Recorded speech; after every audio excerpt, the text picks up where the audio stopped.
If you just joined us on the System After Dark, this is a homegrown number courtesy of E3 and Cracker. Bulla, how's it going? I'm D, your host on the System After Dark, right here on Today FM. Today's hit music. You can catch me weeknights at 7 p.m. That's from Monday to Friday, only on the home of Today's hit music. And don't forget, that's D with you every weeknight on the System After Dark. Even got that homebrew flowing.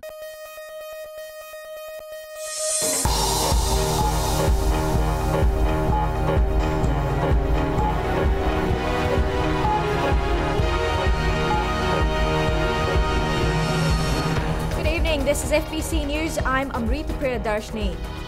Tonight on FBC News, countries to discuss common problems at ACP-EU meeting tomorrow.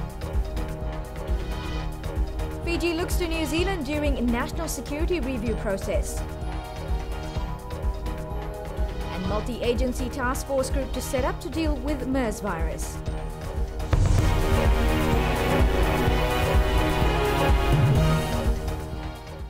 Now, major issues related to seas, oceans and climate change will be the subject of a keynote debate at the ACP-EU Joint Parliamentary Assembly that begins in Suva tomorrow. Small island developing states like Fiji can relate to these issues. Ritika Pratap reports. Small states like Marshall Islands, Fiji, Tuvalu and Kiribati are becoming countries represented at the ACP-EU Joint Parliamentary Assembly meeting, which begins tomorrow.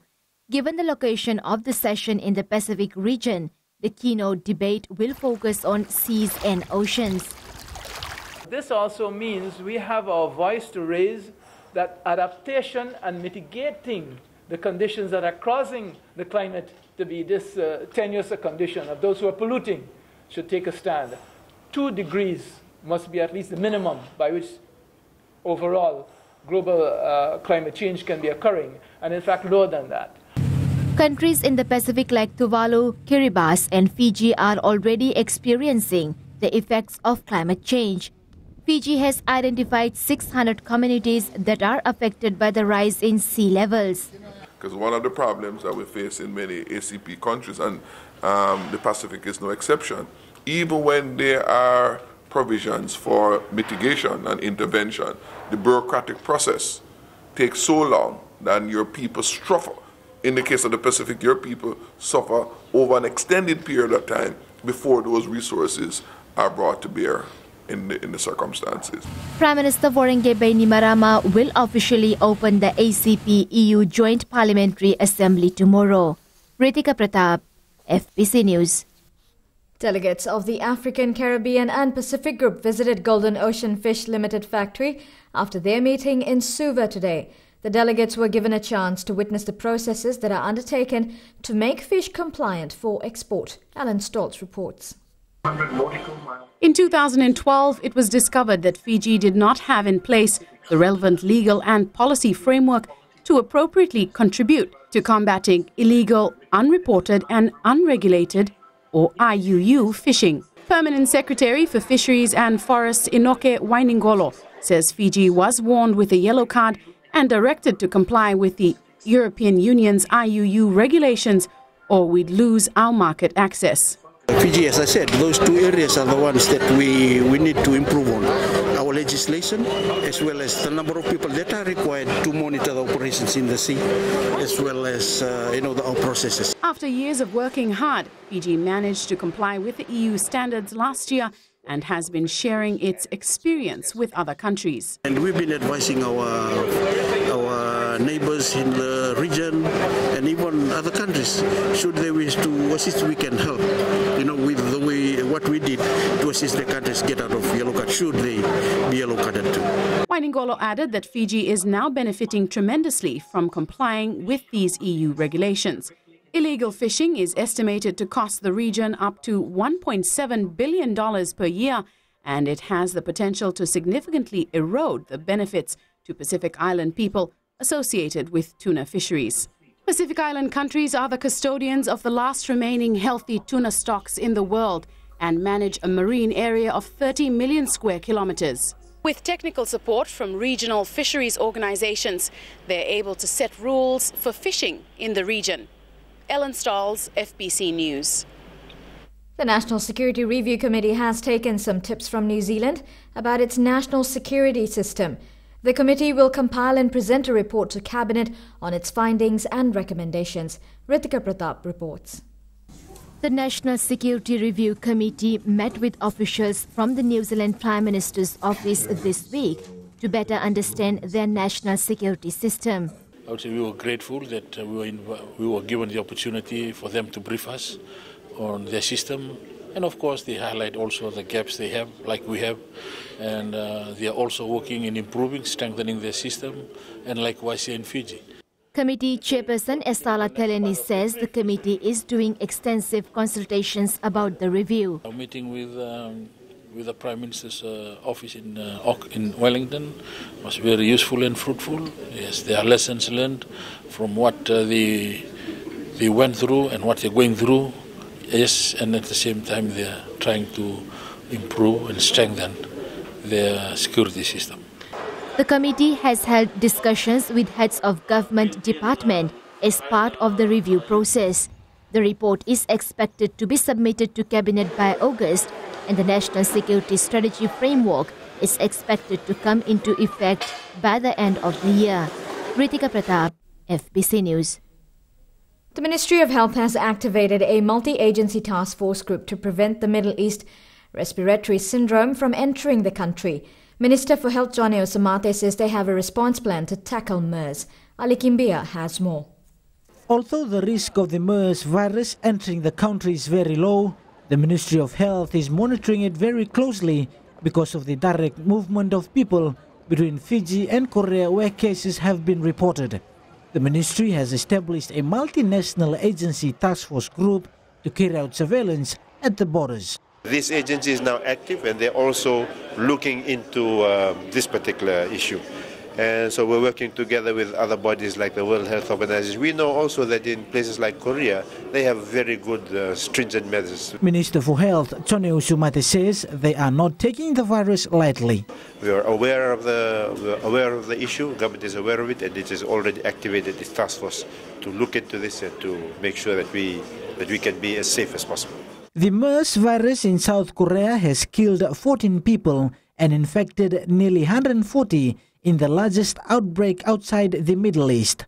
Experts think MERS can spread in respiratory droplets, such as by coughing, but transmissions have mainly occurred through close contact, such as living with or caring for an infected person.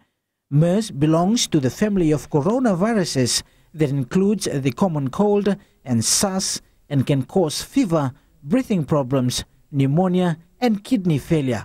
Ali Kimbia, FBC News. Coming up, Fiji achieves targets in education.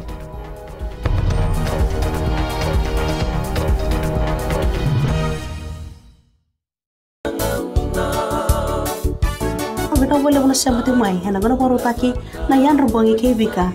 Na mau to mai buka tali tu na bisere waraki muni na guna koru taki ngo na yan rubangi enam pula FM. Nimbolo benaka, oya ubika na isoro ranyo na tomani o mai na vito na kabiki na tini karuai nung bangi lebu. Ena guna koru taki sekoya na yan rubangi enam pula FM enam bandua ena sere.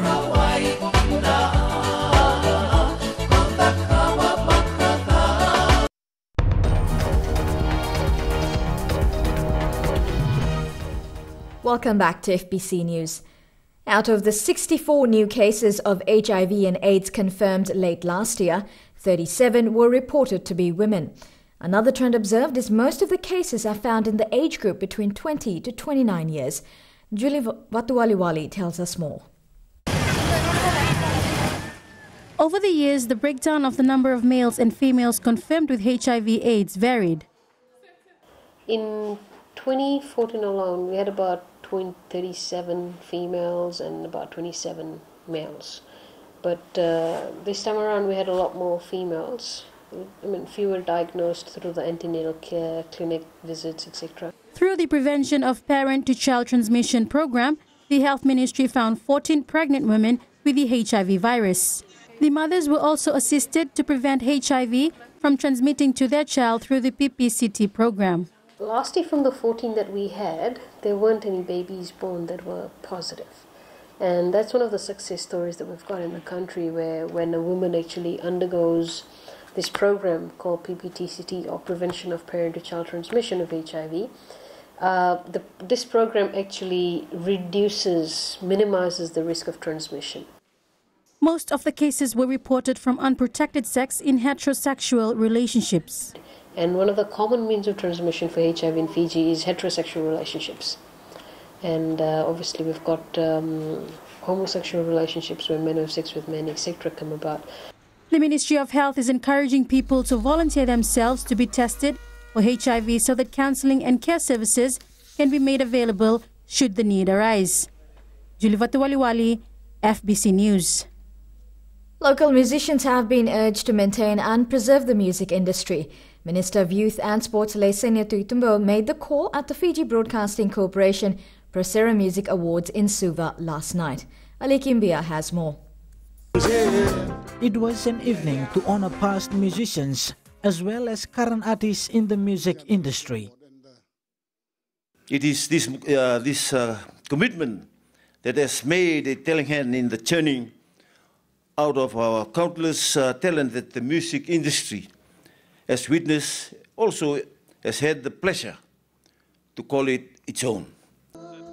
With the involvement of many young musicians in the music industry, the law will have an important role to play in maintaining the original work of many artists. Despite the growing number of musicians developing their skills and talents, formal and informal piracy had diluted profits from musicians and recording studios so much that several had closed. This is a reality in Fiji. More than 100 guests turned up for the event, as about 32 musicians and artists were recognized for their hard work and talents. Ali Kimbia, FBC News.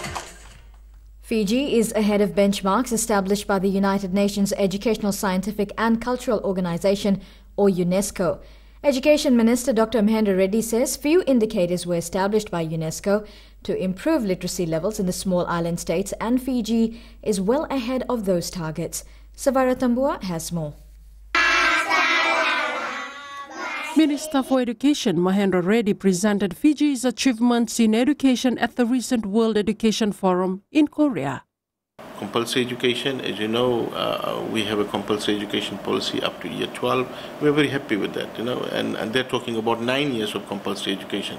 We have got compulsory education higher than that. It's just a matter of enforcing once we get all our logistics and infrastructure right. Other benchmarks include providing early childhood education and the government's contribution to the education budget equating 4 to 6% of GDP. Where we are now is to ensure that the quality of the product, that is quite important to us. That's where we're working in terms of delivery, in terms of ensuring that there's equity of infrastructure amongst throughout Fiji. We're looking at rolling out ICT education. So that is something that we are now working very hard this year. Another area that the ministry is working very hard on this year is rolling out ICT education. Sabera Tambua, FBC News. A large crowd gathered in Vutwalevu Nandi last night for the Ram Leela show organized by Fiji Broadcasting Corporation's radio station Radio Fiji 2. A major highlight of the night was the famous Ram Leela drama, enacted from the Hindi holy book Ramayan. The public was also treated to folk songs and dances. Radio Fiji 2 Program Director Pallavi Shweta says they will work with other communities so that different religious groups are able to showcase their talent to the public. Well, it's a long way from the days of collecting rubbish at the supermarket in the 1970s for 53-year-old Luken Dalaki. In this segment of Successful Fijians, we meet Dalaki, who today is co-owner of the ADL farm in Sawani Nosori and a mini market in Rewa Street, Suva. Savara Tambua has his story. Successful Fijians is brought to you by the Fiji Development Bank, your partner in progress.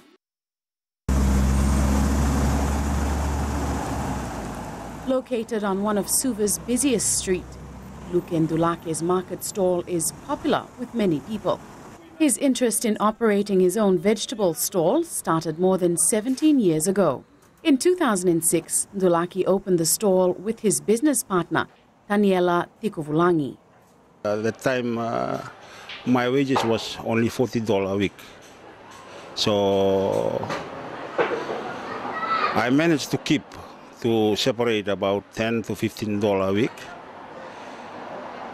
And from this small money, I start my market in the market.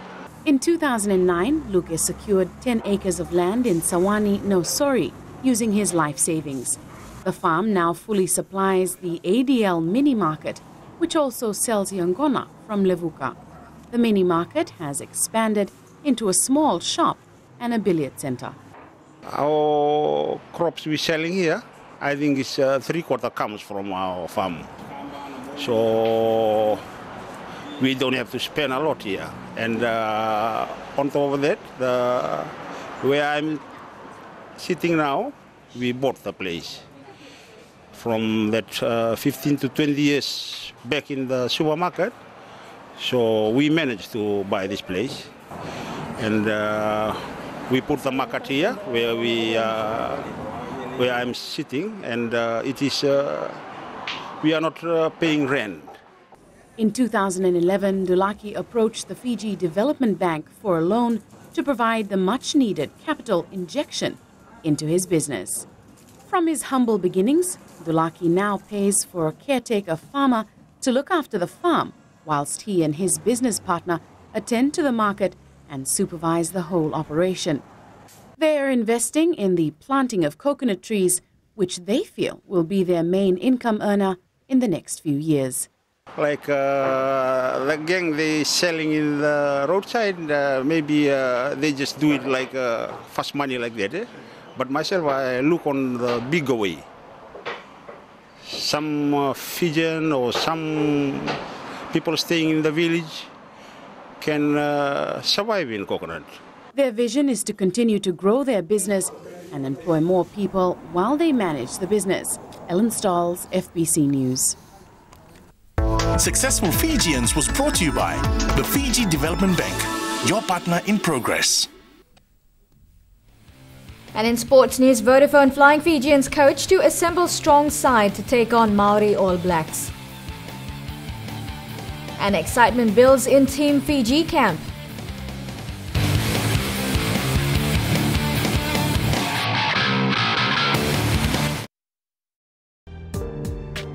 देश की धड़कन radio Fiji 2 का ये प्रसारण आपके लिए कार्यक्रम में आपका स्वागत हम कर रहे हैं। याद रखते हैं अभी से लेकर रात 12 तक यह सिलसिला हमारा और आपका चलता रहेगा। दृष्टिकोण में आपका हम स्वागत कर रहे हैं। दृष्टिकोण के तुरंत बाद आगे बढ़ते हैं कार्यक्रम में। इधर कहते हैं कि गहरी थी रात लेकिन हम सोए नहीं, गहरी थी रात लेकिन हम सोए नहीं, दर्द बहुत था दिल में पर हम रोए नहीं, कोई नहीं हमारा जो पूछे हमसे जाग रहे हो किसके लिए या किसी के लिए सोए नहीं। याद रखते हैं गीत संगीत का तकाजा आपके लिए रात 12 तक आपको हम सोने नहीं देंगे। महकती रातें हर सोमवार से लेकर शुक्रवार तक रात 7 से लेकर 12 के बीच रेडियो फीजी 2 देश की धड़कन पर रविंद्र सिंह के साथ।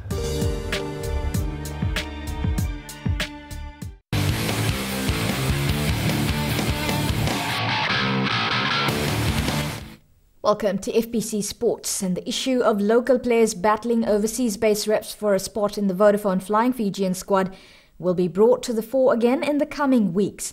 This as national coach John McKee assembles a strong side for the test against the Maori All Blacks as well as the Pacific Nations Cup. Chalindo Dakadaka reports. It's been 14 months since John McKee was appointed Flying Fijians coach, and yet he faces his toughest test in the coming weeks to select a squad for upcoming internationals. McKee has named a 53-member squad featuring local and overseas-based players and has hinted there might be a reward for local players that shone in the Telecom Fiji Warriors' recent tour to South America. I mean, there were some good performances, and you know the coaches reported in Rugby House today, and we'll have more in-depth review of the tour. I've seen the videos of the games. I need to talk with the fitness staff and the coaching staff about the players' performance on tour.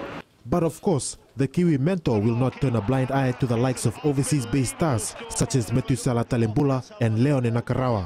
Players returning from overseas and the Warriors players on good form and relatively relatively fresh. It makes it interesting for the Maoris game, and certainly we could see a few of those guys featuring in that squad. Makee has 3 weeks to select a formidable squad that will meet the Maori All Blacks on July 11th before getting their PNC campaign underway against Tonga the week after. Talent Odakavak, FBC Sports. Suva defeated a 10-men bar 3-2 in the Rewa Galaxy Premier League at the ANZ Stadium this afternoon. Vodafone Fiji Under-20 rep Nikhil Chand scored 2 goals for the capital city side, with Madhu Nunandamu scoring another. Bar managed a goal each to Avinesh Swami and Shamil Rao. And in the other Premier League match today, Lautoka beat Tailevu Neitasiri 4-1 at Ratudha Kambal Park. Now 2 rounds remain and Suvamba, Lautoka, Rewa and Lambasa still have a fighting chance of finishing second behind champions Nadi and qualify for next season's OFC Champions League. The weeks building up to the Pacific Games next month will be the pinnacle of some members of the Team Fiji squad. Only 20 days out from the regional competition, Fastenok President Joe Roden says excitement is building up among the 423-member contingent. For some, this might be their only chance to compete in an international competition. Some of these guys won't get the opportunity of going to an international meet, and going to the Pacific Game is their international meet. And that's why it's very important for us in Fastenok to take these people over and show the government that we are taking some of our top sports people to the highest pinnacle in sports as far as the Oceania region is concerned. Fiji will be represented in 26 sports at the Pacific Games in Papua New Guinea next month. Chess master Manoj Kumar has ended Kelvin Prasad's dominance in the local chess scene after winning the Rajneesh Parmeshwar Memorial Open Chess Championship in Suva today. The school teacher was delighted with his victory, but pointed out it was a better feeling to see more young participants compete in the tournament. Chalendao Dakadaka has more. Manoj Kumar last won a chess title in January this year before Kelvin Prasad took over as the chess champion. Kumar exacted his revenge in the Parmeshwar Memorial Open today and says it has been a long time coming. It has been a while before I've won a competition, so this is, I think it's just a good that I've won. It just helps me boost my confidence now. The majority of the participants in the one-day tournament were primary and secondary school students, which bodes well for the game in the coming years. The Fiji Chess Federation is aiming to get as many kids and students involved in chess, and basically this would be our base for international competition, and also we're also hoping, and we're trying to promote chess in schools so that we can get as many kids play chess and many students to play chess. Kumar will lead an 8-member squad to the Oceania Zonal Championships in Australia next month and hopes the win today will serve as a good omen. Talent Odakavak, FBC Sports. Fijian winger Nemani Nandolo scored 2 tries in the Crusaders' 37-24 victory over the Brumbies in the final round of Super Rugby last night. The Vodafone Flying Fijian star outplayed his opposite number and fellow Fijian Henry Spate. In other results, the Waratahs thrashed the Reds, the Cheetahs upset the Bulls, and the Sharks beat the Stormers. The Chiefs will meet the Highlanders next weekend in the Super Rugby semi-final playoffs, while the Brumbies face the Stormers. The Hurricanes and Waratahs will progress to the semi-finals.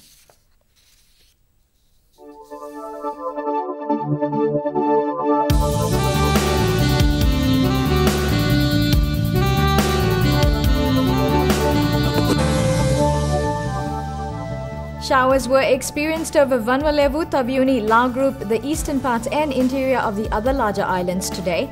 A trough of low pressure lies just to the north of Fiji. Associated cloud and showers affect the northern part of Fiji. Meanwhile, a broad easterly wind flow prevails over most of the southwest Pacific island countries. Maximum temperatures remain below 30 in Lautoka, Nadi and Suva today. Lambasa and Savu recorded a highest of 31. Showers with isolated heavy falls over Vanuatu, Taveuni, Lao Group, the eastern parts and interior of the other larger islands is the outlook for tomorrow, and it could be possible afternoon or evening showers elsewhere. As for the outlook for Tuesday, fine apart from brief showers over the interior and eastern parts of the other larger islands. Now our headlines once again. Major issues related to seas, oceans and climate change will be the subject of a keynote debate at the ACP-EU Joint Parliamentary Assembly that begins in Suva tomorrow. The National Security Review Committee has taken some tips from New Zealand about its national security system. And the Ministry of Health has activated a multi-agency task force group to prevent the Middle East respiratory syndrome from entering the country. On to our poll question this week. Should primary school students be allowed to use the internet outside of school? You can visit our FBC website to take part. You can send us newsworthy pictures and videos as well on email citizenseyes@fbc.com.fj or share it with us via our Facebook page FBC News. If you are on Twitter, follow and tweet us your news tips at FBC News or hashtag FBC News. You've been watching FBC News. I'm Amrita Priyadarshini. Good night.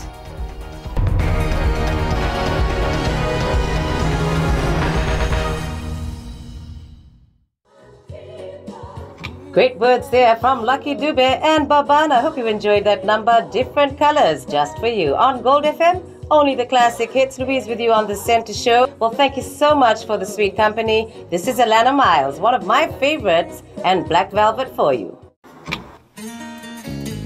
Hi there. Join me on the Center Show every weekday from 9 a.m. to 2 p.m. for the best sounds on Gold FM. Only the classic hits.